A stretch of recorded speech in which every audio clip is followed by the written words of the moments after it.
Vamos passar à última testemunha de acusação, Marco Antônio Freire Gomes. Testemunha conjunta da Procuradoria-Geral da República, do colaborador Mauro Cid, também do réu Garnier, do réu Bolsonaro e do réu Paulo Sérgio. Já está presente a testemunha Freire Gomes? Sim, Excelência. Cumprimento o testemunha, ex-comandante do Exército, testemunha Freire Gomes, também da mesma forma que as demais, já foi qualificada com nome completo, idade, local de residência, profissão. Pergunto à testemunha se é parente em algum grau de alguma das partes ou qual sua relação com as partes. Mais uma vez, boa tarde, ministro. Boa tarde aos demais. Negativo. O relacionamento com as demais testemunhas e as pessoas citadas é eminentemente profissional. Agradeço ao comandante Freire Gomes. Quem pediu a palavra? Se me permite, sou advogado aqui do general Freire Gomes. Eu posso fazer um pedido rapidamente antes de começar? Por favor. É porque o depoimento do general lá na PF durou 11 horas. A gente chegou às 2, saiu 1 da manhã. Eu imagino que aqui talvez possa se prolongar. E eu queria já pedir de antemão, se possível, a gente fazer um intervalo, se demorar demais ali, por exemplo, depois das perguntas da PGR, para fazer um intervalo. Doutor, vamos dar curso aos acontecimentos. Se houver necessidade de intervalo, nós assim o faremos. Pode ficar tranquilo. Perfeito, obrigado. Então, ao comandante Freire Gomes, também advirto, nos termos do artigo 342, o compromisso de dizer a verdade sob pena dos crimes de falso testemunho, e passo de imediato a testemunha para a inquirição da Procuradoria-Geral da República para o procurador Paulo Gonet. Obrigado, senhor presidente desta audiência. Cumprimento o general Freire Gomes, o seu advogado. O senhor se recorda do seu depoimento na Polícia Federal, general? O senhor confirma o que o registro foi registrado daquele ponto, daquela tomada de depoimento? Sim, senhor, me recordo. Obviamente que, pela duração, como já foi dito aqui, do depoimento de mais de 11 horas, pode ter ficado alguma coisa um pouco mal compreendida, mas me recordo, sim, senhor. Perfeito, o senhor confirma, né? O que foi depoimento. O senhor participou de uma reunião ministerial de 5 de julho de 2022. O senhor se recorda também qual foi essa pauta principal dessa reunião? Qual foi a ordem, a orientação do presidente Jair Bolsonaro aos seus ministros de Estado? Não, eu me recordo, nós estávamos presentes, era uma reunião ministerial, e embora como não ministros, nós estávamos presentes ali. E o contexto geral me pareceu um contexto eminentemente político, em que o presidente externou os aspectos relacionados com os passos seguintes das eleições e foi restrito a questões de eleição e políticas, né? Que nós, comandantes, não apenas assistimos àquela reunião. Deve ser alguma orientação para que fizessem críticas ao sistema eletrônico de votação? Não, senhor. Como eu falei, ali o nosso representante, efetivamente, era o ministro da Defesa, que falava pelo viés político. Os comandantes militares estavam ali presentes apenas, como já é um protocolo nas reuniões ministeriais, os comandantes militares participarem. Nem sempre tem interferência, e não foi o caso. Então, ninguém fez nenhuma crítica ao sistema de votação eletrônica nessa reunião? Não entendi a sua pergunta, por favor. A pergunta é se nessa reunião não se fez nenhuma crítica, não se promoveu nenhuma crítica ao sistema eletrônico de votações. Pois não.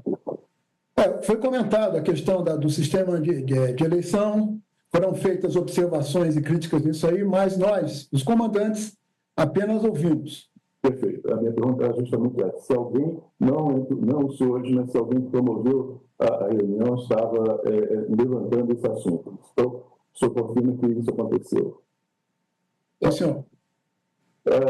O senhor participou da Comissão de Fiscalização do Ministério da Defesa sobre as eleições ou acompanhou os trabalhos realizados por essa comissão? Bom, doutor, a comissão ela foi estabelecida pelo Ministério da Defesa.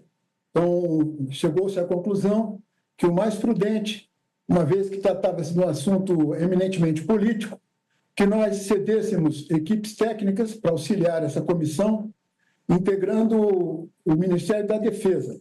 Então, nós não participávamos, os comandantes, diretamente no assunto e, eventualmente, éramos informados do andamento dessa comissão, ou por intermédio do ministro da Defesa, ou, eventualmente, pelo mais antigo representante de cada força no processo. Ok. E pelo trabalho que o senhor acompanhou, pelos relatos que o senhor ouviu, foi identificado algum indício de fraude no processo eleitoral? Não, senhor, não foi identificado, inclusive porque a premissa que nos foi passada com relação a esta comissão era de apurar possíveis vulnerabilidades no processo como um todo, e não efetivamente sobre fraudes. Em nenhum momento foi apresentado qualquer indício de fraude. O senhor tem notícia se o presidente da época, Jair Bolsonaro, ele tomou ciência dessa conclusão que a comissão chegou de inexistência de indício de fraude? Acredito que sim. Tá certo. Bom, nessa reunião do dia 5 de julho, o ministro Sérgio Nogueira chegou a afirmar que o Ministério da Defesa e as Forças Armadas estavam na linha de contato com o inimigo e que realizava reuniões com os comandantes das forças quase que semanalmente. O senhor pode esclarecer quais eram as circunstâncias mencionadas aí sobre o ministro da Defesa, sobre essa linha de contato com o inimigo? O senhor sabe explicar o que seria isso? Pois não, doutor Paulo Gonet. A expressão utilizada pelo ministro é uma expressão corriqueira no meio militar. Não necessariamente quer dizer que esteja tratando de um inimigo de fato. Eu entendo que foi uma expressão que ele utilizou de uma forma mais enfática, tá? Mas não entendi, do meu ponto de vista, que ele tenha, com isso, denotado essa questão de inimigo, efetivamente, com relação a quem quer que seja. Foi nesse sentido que eu entendi, que essa linha de contato era porque, como a comissão estava trabalhando junto ao TSE, eles estavam acompanhando isso, mas eu não percebi isso como uma insinuação de alguma coisa de inimigo. É um termo, doutor Paulo, que se utiliza muito, utilizamos corriqueiramente. E, com 50 anos de exército, possivelmente ele tenha usado a expressão num momento talvez inadequado. Professor, eu poderia dizer que essa expressão corriqueira ela não se emprega quando é linha de contato com uma pessoa neutra, nem com uma pessoa que esteja do mesmo lado do militar, mas normalmente se emprega com relação a quem é visto como adversário. Eu posso ter essa leitura dessa expressão? Doutor Paulo, eu acredito que não necessariamente, porque o contato em si não quer dizer que eu estou tendo um contato efetivamente com um inimigo. Nós temos em situações outras em que o contato é feito com tropas amigas também. Então, eu acho que foi um momento infeliz, mas eu não acredito. Não, eu sei, mas então o senhor faz uma distinção entre contato com amigos e contatos com inimigos. A expressão que foi utilizada é que ele estava em permanente contato com o inimigo, né? Então, ele via como adversário, pelo menos. Ainda que a expressão tivesse sido hiperbolicamente utilizada, ele estava falando de alguém que ele via como adversário. Posso ter essa leitura? Eu diria que foi uma expressão inadequada. Tá certo. Nessas pautas dessas reuniões semanais com o ministro da Defesa, que isso foi referido, Em que consistiam essas pautas? Havia assunto de ordem eleitoral nessas conversas, nessas reuniões? As reuniões com o senhor ministro da Defesa, elas sempre abrangiam assuntos diversos. Obviamente que naquela ocasião o momento tinha maior ênfase nos aspectos da campanha eleitoral. Mas as reuniões ali tinham por objetivo maior manter os comandantes informados dos aspectos e do andamento dessa comissão, uma vez que nós tínhamos representantes técnicos de cada força constituindo essa equipe. Então, era mais no sentido de nos atualizar, né, e, eventualmente, tirar alguma dúvida com relação a isso. Não de influenciar ou de querer qualquer posicionamento. O senhor recebeu, tomou conhecimento de uma carta ao comandante do Exército, de oficiais superiores da ativa do Exército Brasileiro, foi publicada no dia 28 de novembro de 2022. O senhor teve ciência disso, né? O senhor chegou a adotar alguma providência a esse respeito? Não. Eu tomei conhecimento dessa carta, até pelas atividades que eu tinha, não acompanhava a mídia efetivamente, mas era informado pelo Centro de Comunicação Social do Exército. E foi por intermédio do Centro de Comunicação Social do Exército que eu tomei conhecimento e, de imediato, determinei que fossem tomadas as providências cabíveis, uma vez que o universo ali elencado era difuso por todo o país. E determinei aos comandantes militares de área que tomassem as devidas providências cabíveis e sancionassem disciplinarmente esses militares. Então, o senhor percebeu nessa carta um mecanismo de pressão por um movimento constitucionalmente impróprio? O senhor viu nessa carta dirigida ao senhor uma forma de incentivo à ruptura institucional ou alguma coisa que fugisse ao âmbito das atribuições funcionais das Forças Armadas? Sem dúvida. Embora eu entenda que esse movimento ele pode ter vindo de fora, não efetivamente de dentro do pessoal da ativa, esse tipo de procedimento, dessa carta de militares da ativa, ele é inaceitável do ponto de vista de hierarquia e disciplina do Exército. Então, inconcebível, e de imediato nós tomamos as providências. Não cabe a qualquer militar da ativa se pronunciar em assuntos políticos e muito menos se dirigir ao comandante diretamente. O texto na carta que diz: fala em covardia e injustiça são as qualificações mais abominadas por soldados de verdade. O senhor acha que isso se referia ao fato de o senhor ter se negado a anuir ao plano de ruptura institucional por meio de uma intervenção militar? Eu acredito que naquele contexto tinha esses elementos. Depois do segundo turno, o senhor chegou a ir ao Palácio da Alvorada? O senhor se lembra de quantas vezes isso aconteceu? Ministro, eu não me lembro realmente quantas vezes, diversas vezes. Eu tive um período muito curto, de menos de um ano de comandante. Nós, sempre que éramos chamados pelo presidente para tratar de assuntos específicos das forças, nós comparecíamos ali, muitas vezes sem nem saber das pautas. Nesse período ao qual o senhor se refere, sim, nós estivemos algumas vezes lá com o senhor presidente da República. E nesses encontros, o então presidente Jair Bolsonaro chegou a questionar o resultado das eleições, pediu que fossem adotadas algumas medidas para questionar os resultados das urnas. O que o senhor expôs ao ex-presidente nesses encontros?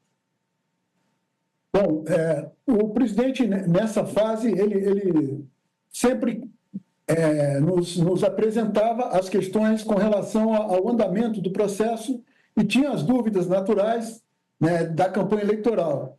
Mas em todas as vezes que nós nos reunimos, né, e nós tivemos aí diversas reuniões, a maneira como nos foi apresentada da situação e da conjuntura, ela nos mostrava já naquela ocasião que realmente os estudos poderiam ser feitos, as avaliações da conjuntura das questões eleitorais, mas não nos competia, por não ser um problema militar efetivamente, qualquer opinião ou ação no que diz respeito às atividades aí da eleição.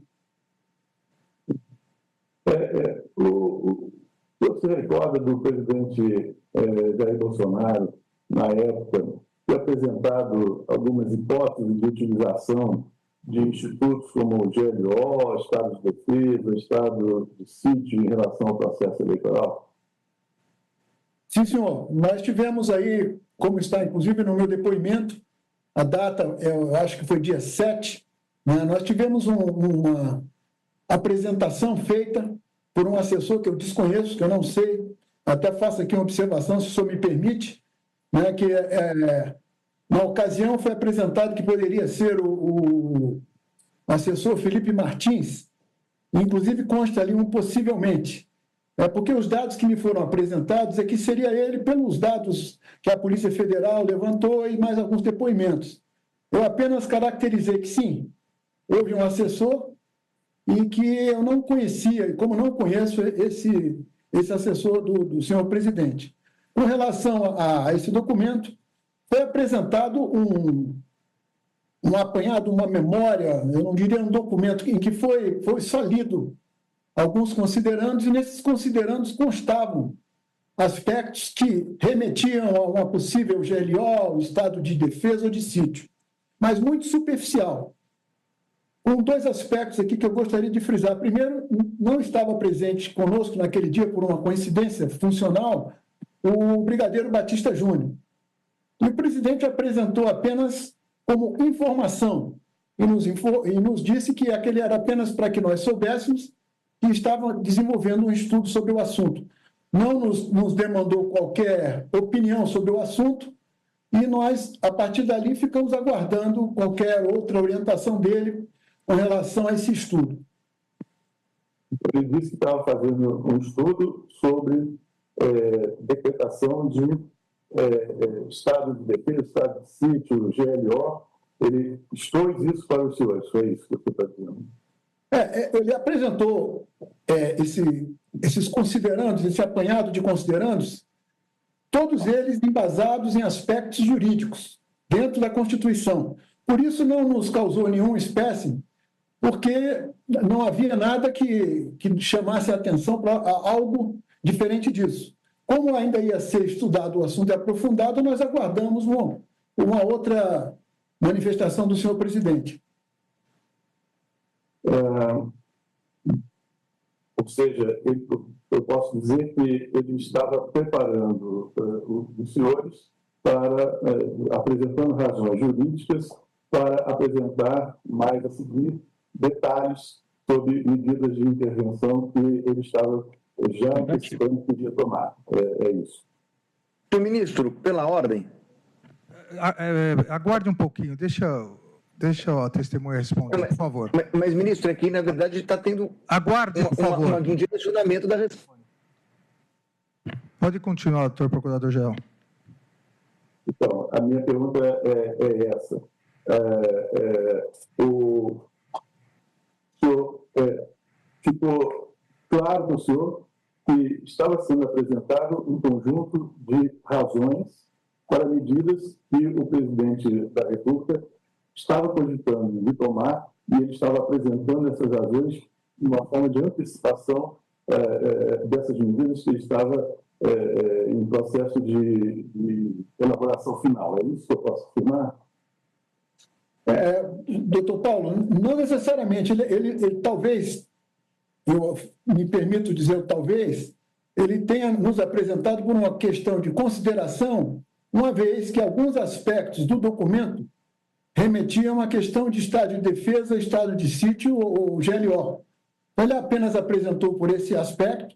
Obviamente, os aspectos políticos e a consolidação desse documento implicaria em outras pessoas, e não me pareceu que estivesse nos influenciando, apenas dando conhecimento de que ele iria iniciar esse estudo com vários aspectos. O senhor fez uma advertência para ele, né? Consta aqui no inquérito o senhor disse que o Exército não participaria da implementação desses institutos visando reverter o processo eleitoral. O senhor pode falar alguma coisa sobre isso? Bom, ao longo desse processo todo, nós tivemos aí diversas reuniões e esse documento, esse estudo aí, essas hipóteses, elas foram sendo aperfeiçoadas ou, vamos dizer assim, complementadas. E, realmente, houve uma reunião com o presidente, eu não me recordo exatamente o dia, em que o presidente, conversando conosco sobre esse assunto, que eu me lembro, ele não apresentou nesta reunião em que eu me pronunciei um pouco mais efetivamente, que tivesse documento. Ele apenas comentou desse estudo. O brigadeiro Batista Júnior também se colocou de forma contrária e reticente a que fosse feito qualquer coisa, e eu alertei ao senhor presidente, com toda a educação, dentro de um aspecto bastante cordial, de que as medidas que eventualmente ele quisesse tomar, ele deveria atentar para os diversos aspectos aí, desde os apoios, seja nacional ou internacionalmente, desde a questão do próprio Congresso, da parte jurídica, e que tudo isso poderia desencadear aí numa situação em que ele, se não tivesse esses apoios e não jogasse efetivamente o processo dentro dos aspectos eminentemente jurídicos, ele ia ter um problema sério, podia inclusive ser implicado juridicamente nisso. A mídia até reportou aí que eu teria dado voz de prisão ao presidente, não aconteceu isso de forma alguma. Acho que houve uma má interpretação, até quando nós conversamos em paralelo aí, os comandantes, o que eu alertei o presidente, sim. E se ele saísse dos aspectos jurídicos, né, além dele não poder contar com o nosso apoio, ele poderia ser enquadrado juridicamente. Ele concordou, não falou absolutamente nada, e a partir daí esse assunto foi mantido dessa forma. Então, eu gostaria de esclarecer esse aspecto. Bem, o senhor não faria essa advertência se o senhor não tivesse percebido, no contexto dessas conversas, uma possível inclinação para medidas que atraíssem consequências de ordem penal, de ordem constitucional para o presidente da República. É isso? Eu posso afirmar isso? Quer dizer, o senhor não faria esse alerta se o senhor não tivesse percebido, no contexto das conversas, a possibilidade de esse tema vir a se tornar algo a ser implementado, essas questões impróprias virem a se tornar em providências concretas. O principal aspecto aí, doutor Paulo, é justamente que naquilo que competiria às Forças Armadas, em particular no caso do Exército, nós não vislumbrávamos como poderíamos participar disso. A parte o problema político, que esse estava fora do nosso escopo. Então, o que foi alertado ao senhor presidente é justamente que ele deveria atentar para todos esses aspectos, ele concordou, né, que não havia o que fazer nesse aspecto e que, no caso do Exército, nós não teríamos e não iríamos participar de um assunto que extrapolasse a nossa competência constitucional. Parece que houve uma outra data, que no depoimento do senhor não se recorda, que o presidente Jair Bolsonaro teria apresentado uma versão de um documento de decretação do estado de defesa e criação de uma comissão de regularidade eleitoral para apurar a conformidade e legalidade do processo eleitoral. O senhor se recorda disso? Doutor Paulo, eu entendo que isso aí foi no bojo dessas diversas reuniões. Eu não sei definir exatamente qual veio antes ou depois, mas no contexto geral, o documento, o estudo, o conteúdo era muito semelhante, era praticamente o mesmo. E todas essas vezes nós alertamos que não havia, do nosso ponto de vista, condição de realização de qualquer coisa. Então, eram documentos que se referiam à decretação do estado de defesa e criação de comissão de regularidade eleitoral para apurar a conformidade e a legalidade do processo eleitoral. Eram documentos nessa ordem que foram apresentados para os senhores, tá certo? Eu me lembro mais ou menos por aí, o conteúdo esse, né? Porque eu me foquei mais na parte do Estado de Defesa, Estado de Sítio e GLO. E esses encontros que o senhor teve com o presidente Jair Bolsonaro, ele chegou a dar alguma ordem ou uma orientação para que os oficiais, o comando das Forças Armadas, se dirigisse aos manifestantes que se encontravam acampados lá à frente das instalações do Exército? Houve alguma orientação dele com relação a esses manifestantes? Então, Paulo, em relação ao comando do Exército, não. O presidente nunca se dirigiu à minha pessoa solicitando esse tipo de atitude. Com relação ao ministro Anderson Torres, ele participou de alguma dessas reuniões que o senhor mencionou, de mais de uma reunião que aconteceu para discutir esses decretos de medidas excepcionais? Esse é outro ponto que é importante esclarecer. O meu contato com o ministro Anderson Torres foi um contato muito reduzido. Ele, sim, esteve algumas vezes, a maioria das vezes que nós nos reuníamos, os comandantes com o senhor presidente da República, eram assuntos militares, mesmo em se tratando dessas questões eleitorais. E o ministro Anderson Torres, no meu depoimento, eu afirmo que ele participou, acho que uma ou outra vez, muito rara, apenas para assessorar o presidente nos aspectos jurídicos do que estava sendo apresentado. Em nenhum momento que eu me lembre, ele interferiu ou quis estimular qualquer coisa, e eu nunca tive nenhum contato em paralelo com ele. Então, o que eu posso falar é isso. Inclusive, o documento que me foi apresentado como tendo sido encontrado na casa do ministro, a única observação que eu fiz, e foi ao final, praticamente, do meu depoimento de quase 11 horas, é que aquele documento ali, ele continha um conteúdo semelhante ao que nos tinha sido apresentado. Não sei quem era o autor, e muito menos afirmo que tenha sido o próprio ministro Anderson Torres. Então, com relação ao ministro, eu entendo que ele tinha um papel de assessoramento jurídico ao presidente em diversos assuntos.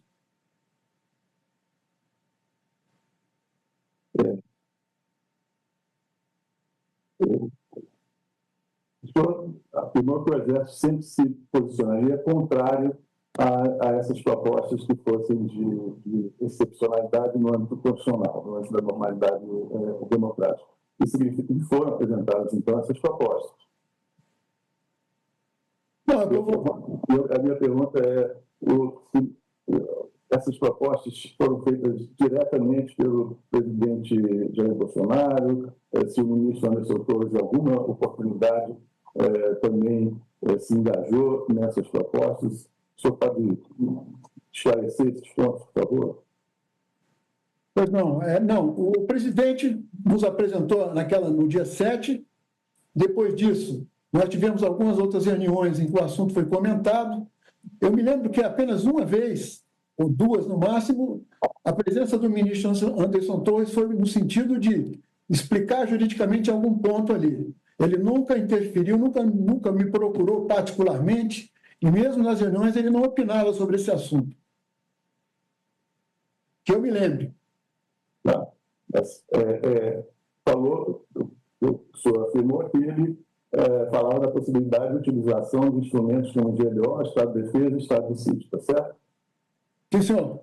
Então, com relação a essa reunião do dia 7 de dezembro de 2022, no Palácio da Alvorada, o senhor se lembra quem o convocou para essa reunião? Quem estava presente nessa reunião? No dia 7 de dezembro, nós fomos convocados pelo ministro da Defesa, obviamente por solicitação do senhor presidente da República. E nessa reunião estávamos, no caso, eu, o ministro da Defesa, o almirante Garnier, que eu me lembre, o brigadeiro Batista Júnior não se encontrava, ele estava em uma missão fora. E estava também o senhor Felipe Martins? Isso que eu tinha me antecipado. O senhor seria capaz de reconhecê-lo, se eu disse? Agora, depois do noticiário, Eu sei quem ele é, mas eu não teria condições. Inclusive, o delegado, ele, na hora de colocar ali, ele mesmo entendeu que eu afirmei na frente do advogado que eu não conhecia aquela pessoa. Ele apenas apresentou o documento e se retirou. Perfeito.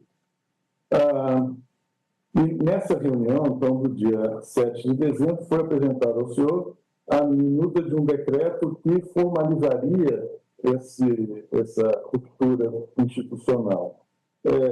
O senhor disse que estava lá o almirante Garnier e estava também o ministro Paulo Sérgio, e eu gostaria de ouvir do senhor qual foi a posição de cada um dos presentes quando essa minuta foi exposta. Paulo, como nós não sabíamos da pauta, e esses considerandos, aquele documento, né, aquele apanhado de considerandos nos foi apresentado, nós não tínhamos, eu particularmente, não tinha condição de avaliar aquele assunto ainda. O presidente apenas apresentou, nos informou, como eu falei anteriormente, de que ele estaria estudando o assunto juridicamente e não nos perguntou de opinião. Então, nós tomamos conhecimento que ele falou que voltaria a conversar conosco após aprofundar um pouco mais os aspectos jurídicos. Eu não me lembro de nenhuma reação, nem do ministro, muito menos do almirante Garnier, e depois saímos dali e voltamos a nos reunir outras vezes. Porque existe um momento no inquérito em que o senhor teria dito que o almirante Garnier se colocou à disposição do presidente da República quando ele apresentou essa minuta de decreto de tomada de medidas fora da normalidade democrática. O senhor se lembra disso? O almirante Garnier teria dito que se colocava à disposição do presidente da República para implementar essas medidas extraordinárias? Doutor Paulo, nós tivemos diversas reuniões, obviamente que cada um expressava a sua opinião quando solicitado pelo presidente. Eu acredito que o senhor esteja se referindo, pelo que eu entendo, nesta conversa que nós tivemos com o presidente, em que eu expus a ele a importância dele avaliar todas as condicionantes, inclusive o dia seguinte de uma tomada de decisão que fosse, e eu estava focado na minha, vamos dizer assim, lealdade de ser franco ao presidente do que nós pensávamos. O brigadeiro Batista Júnior também falou, eu não recordo exatamente, ele foi contrário a qualquer coisa naquele momento, e como fui muito enfático no que eu falei, que eu me lembre, o que o ministro da Defesa fez foi ficar calado, e o almirante Garnier tomou uma postura dele, eu acho que ele também foi surpreendido por aquilo tudo ali. Não me lembro dele ter dito que ele apenas demonstrou, vamos dizer assim, o respeito ao comandante-em-chefe das Forças Armadas e que não tinha opinião efetiva naquele momento. Não interpretei como qualquer tipo de conluio, o senhor me desculpe. Doutor Paulo, por favor, eu queria advertir a testemunha novamente dos termos do artigo 342. A testemunha, ela não pode omitir o que sabe. Então, eu vou aqui dar uma chance à testemunha de falar a verdade. Se mentiu na polícia, tem que dizer que mentiu na polícia. Agora, não pode, agora, perante o Supremo Tribunal Federal, falar que não lembra, que talvez, que eu estava focado somente no que eu pensava. A testemunha é general do Exército, é uma pessoa que foi comandante do Exército, consequentemente, está preparado para lidar sobre tensão, tanto no interrogatório da polícia, no depoimento, quanto aqui. Então, eu solicito que, antes de responder, pense bem, porque Vossa Senhoria disse expressamente na polícia que o depoente e o brigadeiro Batista Júnior afirmaram de forma contundente suas posições contrárias ao conteúdo exposto, que não teria suporte jurídico para tomar qualquer atitude, que acredita que, pelo que se recorda, que o almirante Garnier teria se colocado à disposição do presidente da República. Fecha aspas. Então, comandante, ou o senhor falseou a verdade na polícia ou está falseando a verdade aqui. Então, eu gostaria novamente de advertir do artigo 342 e retorno a palavra ao Procurador-Geral da República. Questão de ordem, Excelência, sobre a pergunta. Defensor do Almirante Garnier. Pois não, doutor Demóstenes. Senhor ministro, veja bem. Qual a questão de ordem, de fato? A questão de ordem é a seguinte: a reunião na qual Almir Garnier teria supostamente se colocado à disposição do presidente da República não integra o objeto da presente ação penal. No dia 7... Doutor, isso não é questão de ordem. No seu momento de questão indagar, de ordem. no momento de indagar, Vossa Excelência vai poder indagar. Não, mas por veja favor, só. a palavra ao Procurador-Geral da República. Excelência, eu posso pedir pelo bom funcionamento aqui do depoimento? Por favor, doutor. É que, como tem algumas questões no depoimento aí de mais de 15 páginas, se porventura vier com algumas questões, abre aspas, né, de que foi falado e que não foi, se puder transmitir aqui, colocar aqui na tela, porque como é prova dos autos... Doutor, eu não acredito, eu não posso acreditar que Vossa Senhoria não tenha conversado com seu cliente antes e pedido para ele ler o depoimento que ele fez na polícia. Não seria crível isso. Então, aqui, se as defesas e a Procuradoria-Geral quiserem ler trechos, não há nenhum problema. Agora, não será colocado na tela. Por favor, Procurador-Geral, continue. Eu volto à pergunta, comandante. O senhor afirmou que acredita que o Almirante Garnier teria se colocado à disposição do presidente da República quando ele apresentou essas minutas, quando ele apresentou esses projetos de decreto e medidas que fugiam à normalidade democrática. O senhor tem alguma coisa a dizer sobre isso? O senhor confirma que o Almirante Garnier se colocou à disposição do presidente da República para implementar essas medidas? Doutor Paulo, data vênia, eu gostaria de fazer uma correção aqui, que com 50 anos de exército eu jamais mentiria.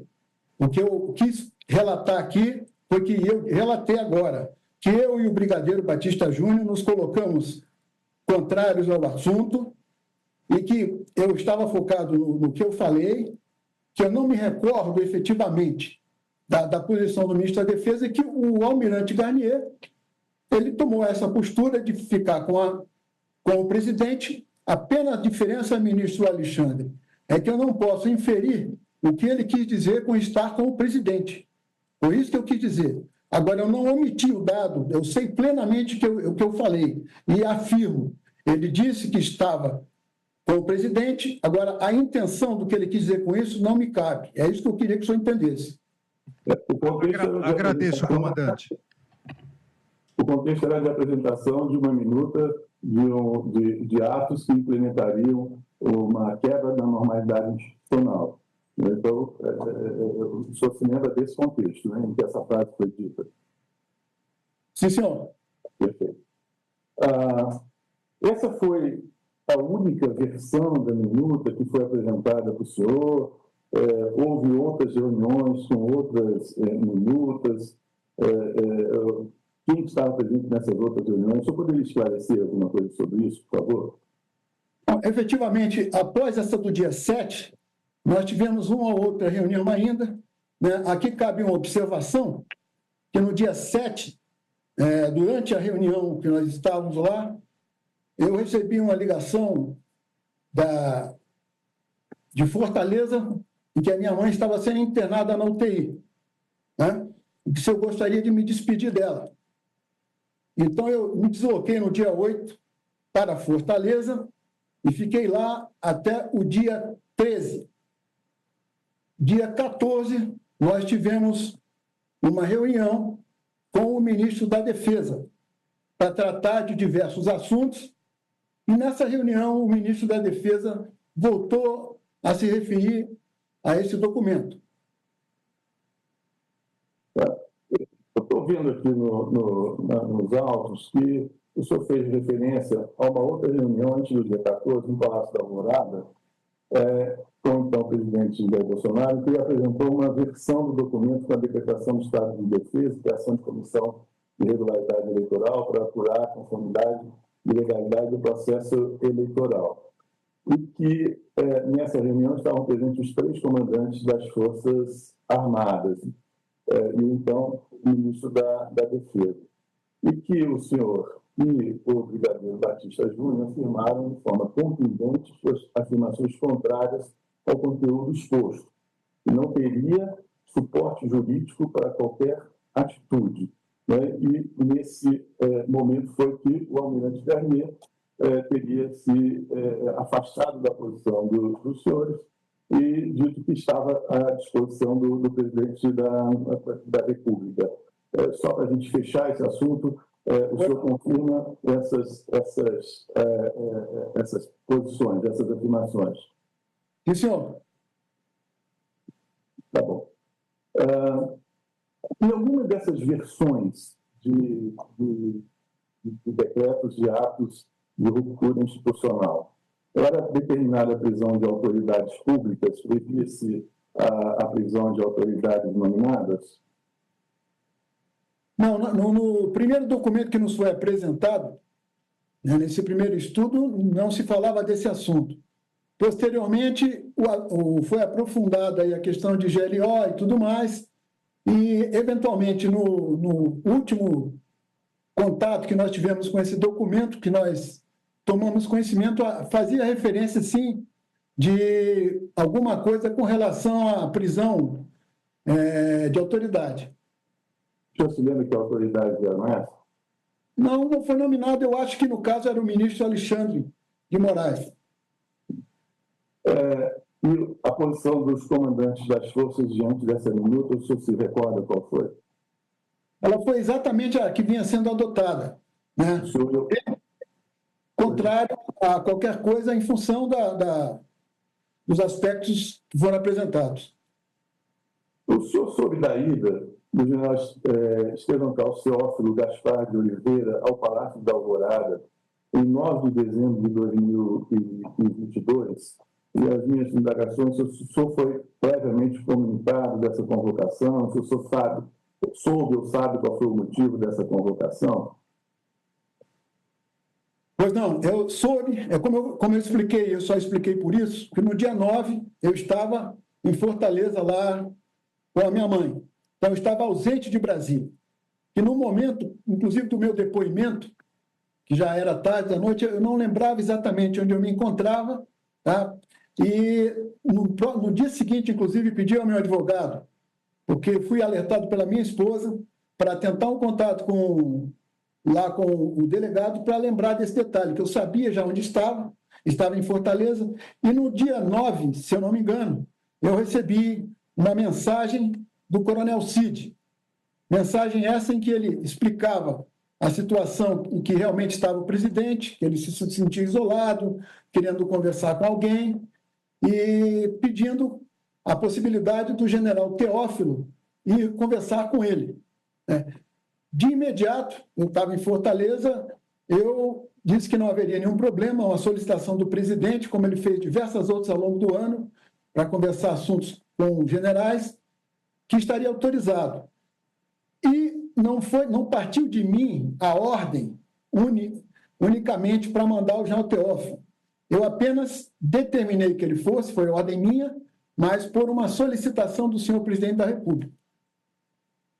Como que o senhor explica o estado de desconforto que o episódio causou ao senhor?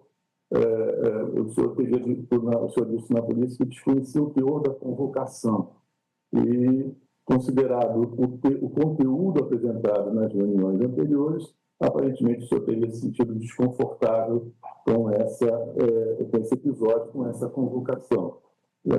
Como o senhor explica esse seu desconforto? O senhor poderia explicar melhor por que é que o senhor se sentiu indisposto com esse episódio que o senhor disse que não conhecia e temia pelo conteúdo, tendo visto as reuniões anteriores? Bom, o desconforto aí foi justamente por eu não me encontrar na guarnição como comandante do Exército sabendo da situação do senhor presidente, uma situação, inclusive, de saúde, e com o pedido do ajudante de ordens para que o general Teófilo fosse lá, eu fiquei preocupado, porque eu gostaria de estar em Brasília e ver o que necessariamente o presidente estava precisando. Não entendi de outra forma, a não ser que o general Teófilo foi chamado para uma conversa. Mas o senhor disse que ficou desconfortável considerando o conteúdo apresentado nas reuniões anteriores. O conteúdo apresentado nas reuniões anteriores era esse e que medida ele deixou o senhor desconfortável? Não, é porque nas reuniões anteriores nós já tínhamos o consenso e a concordância do senhor presidente de que não havia mais o que fazer. E o coronel Cid, inclusive na mensagem que ele manda para mim, ele fala sobre isso. E eu entendi assim, que o presidente queria conversar assuntos outros e que ele estava calmo, estava sofrendo pressões de grupos e etc. e tal, e que a ida do general Teófilo seria para ajudar a acalmar essa situação, uma vez que eu não estava ali. Foi a minha interpretação, o desconforto foi nesse sentido, porque certamente se eu estivesse em Brasília, eu iria ao senhor presidente da República e traria um conforto e ajudaria que ele evitasse essas pressões aí. Eu só ainda não entendi, e gostaria de que o senhor pudesse me esclarecer melhor, que conteúdo apresentado nas reuniões eram esses que não relacionados com a ruptura da ordem constitucional que deixou o senhor apreensivo? Qual era esse conteúdo das reuniões anteriores que deixou o senhor desconfortável com essa convocação do general Teófilo? O desconfortável não foi pela convocação dele, como já expliquei para o senhor, porque eu não estava lá. Com relação ao conteúdo, no sentido geral, de que, primeiro, nós já tínhamos discutido com o presidente todas essas questões, ou pelo menos até aquele momento, e com essas pressões outras que ele vinha sofrendo por fora, né, este é o conteúdo que eu me refiro. Eu estava preocupado que essas pressões pudessem exacerbar o estado de ânimo do presidente e levassem para outra direção que não aquela que ele já tinha sido alertado e concordado. Que pressões eram essas? Senhor? Que pressões eram essas? O que eu tinha de informação é de que haviam grupos de pressões de fora, de civis e outras pessoas mais, que queriam que o presidente tomasse alguma outra atitude, a qual eu não sei. O senhor temia uma atitude que o senhor não sabe qual seria? Exatamente. Tá.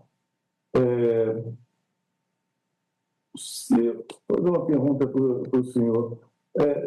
No quadro de decreto presidencial de ruptura institucional, qual seria a importância estratégica do comandante de operações terrestres do Exército, Cotera?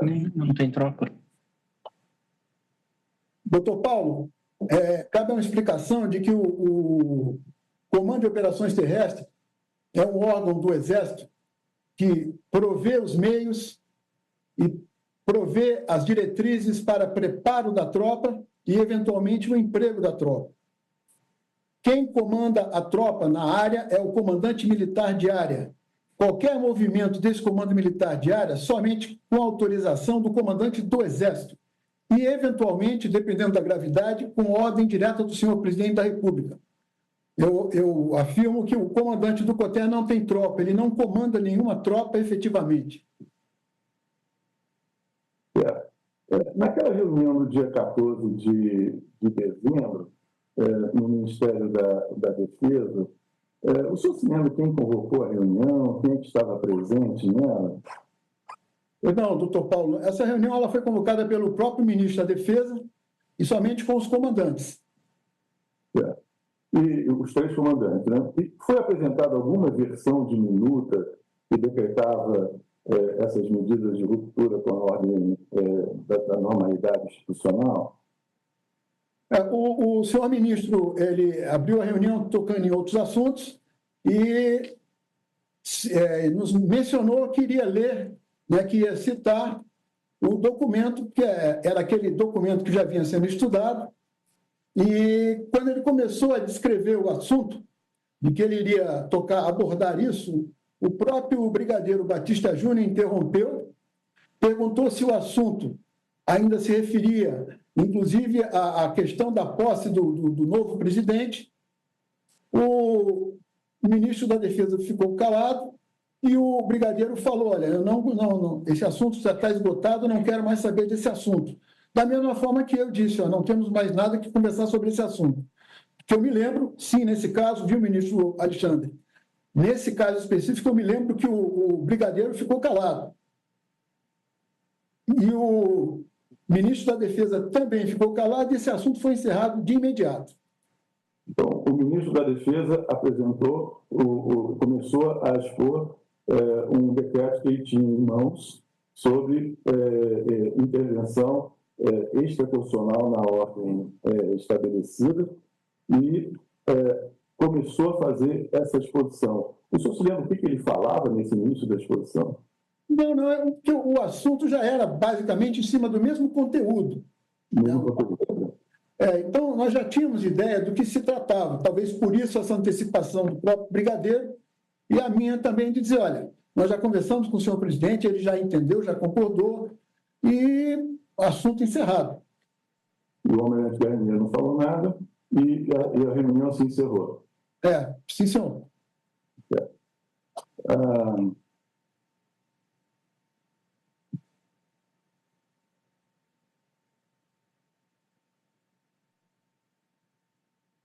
Quando o senhor se opôs, depois do senhor ter se oposto a essas medidas, a concretização dessas medidas de ruptura institucional, o senhor foi alvo de algum tipo de ataque, de pressão presencial, nos meios virtuais? O senhor chegou a identificar a fonte desses ataques, se é que eles aconteceram? Sim, senhor. Eu comecei a sofrer ataques e, por sinal, continuo sofrendo. Né? Então, como eu não tenho mídia social, aliás, vi ter depois que passei para a reserva, eu voltei a ter alguma coisa de mídia social, mas muito pouco. Né? E eu fui atacado, ofendido, a minha família foi caluniada, né? Inclusive com relação a meu filho, né? Foram falados absurdos aí, que ele era informante, inclusive, aí do ministro Alexandre de Moraes. Então, essas coisas nos marcaram muito, a minha família ficou bastante afetada com isso, né? E eu só tomei conhecimento das pessoas que falaram isso por meio da mídia. Né? A partir daí, eu já preferi nem olhar mais. E o senhor se lembra que pessoas eram essas? O senhor identifica essas fontes de ataque?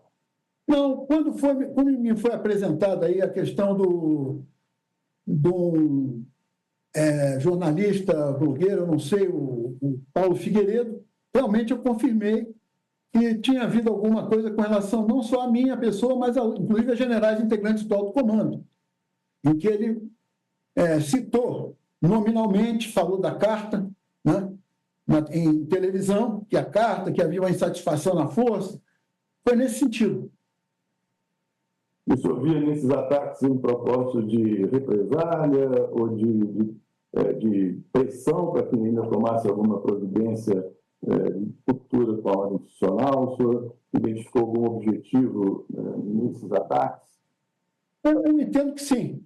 Que houve ali uma tentativa inicial de pressão também e depois, numa fase seguinte, de represália. Ok. Muito obrigado, general. Presidente Alexandre de Moraes, eu estou satisfeito. Agradeço ao Procurador-Geral da República. Passo a palavra agora, uma vez que a testemunha é conjunta, ao advogado do colaborador, doutor César Bittencourt.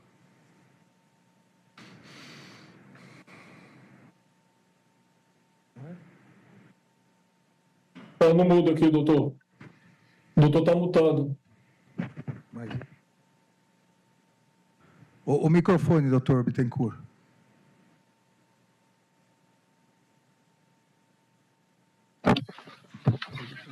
Agora deu. Alô? Estou ouvindo, doutor. Pois não, doutor Bittencourt. O depoente já foi comandante de Mauro Cid, quando comandou o Exército. Sim, senhor. Sabe quem foi o responsável pela designação de Mauro Cid para comandar o 1º Batalhão Cavalaria? E por qual razão teria sido designado? Tem conhecimento? Pois não, fazer uma pequena regressão. Ele foi meu subordinado quando eu era coronel e ele tenente, lá em Goiânia, né? Mais cedo, né? Posteriormente, eu já fui reencontrá-lo, eu como comandante, ele como ajudante de ordem do senhor presidente.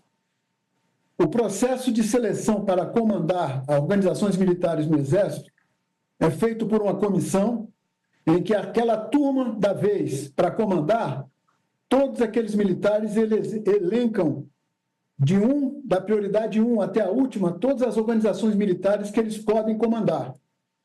E o coronel Cid, ele elencou comandar o batalhão não de cavalaria, mas de ação de comandos, né?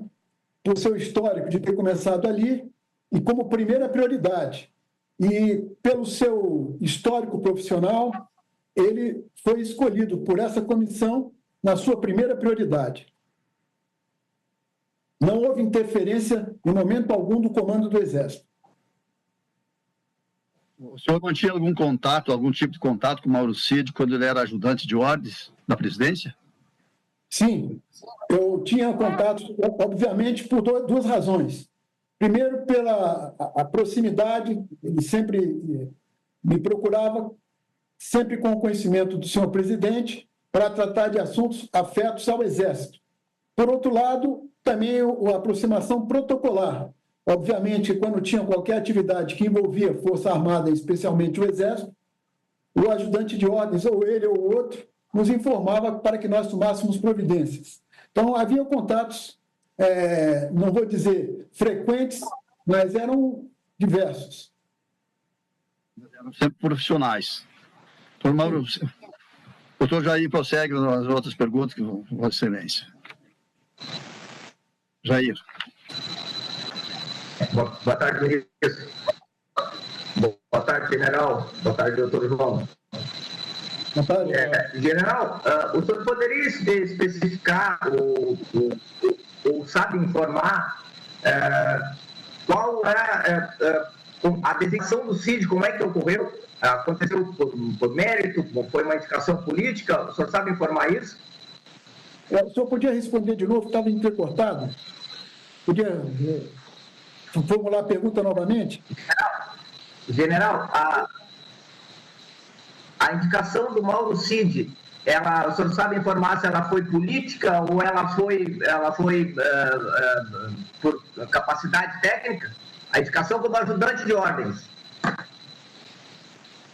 Essa indicação como ajudante de ordem não foi no meu comando. Então, ela foi no comando, 2 comandos anteriores, né? Certamente também foi por mérito. Os ajudantes de ordem dos presidentes da República e vice-presidentes, eles são escolhidos por mérito. O Mauro Cid, por qual aplicativo de conversa o senhor mantinha contatos com o Mauro Cid, general? O senhor lembra disso? As conversas na fase inicial, né, até a época da eleição, eram conversas sobre eventuais movimentos do presidente para organizações militares ou alguma atividade específica, como promoção, cerimônias de entrega de espada, conclusão de cursos. Então, era nesse sentido. E mais para frente, em função particularmente aí do presidente estar nessa fase ali de adoentado e tudo mais, ele me mantinha informado das condições do presidente, como mantinha certamente os demais comandantes também informados. Mas sempre protocolar. Uma coisa importante, havia uma ética com relação a isso. Eu nunca me excluí nos assuntos particulares do senhor presidente ou outros que não fossem os afetos ao Exército. Perfeito. General, quando ele foi seu comandado, ele sempre foi um militar de obediência hierárquica? O tenente Cid era um tenente que se destacava no grupo dos outros tenentes, né? Ele teve sempre uma carreira muito promissora do ponto de vista aí, de capacitação profissional, fez cursos no exterior, inclusive sendo primeiro lugar em cursos fora do Brasil, né? E como tenente, era um dos melhores tenentes que eu tinha na minha unidade. Obrigado, general. Obrigado, ministro. Sem mais perguntas.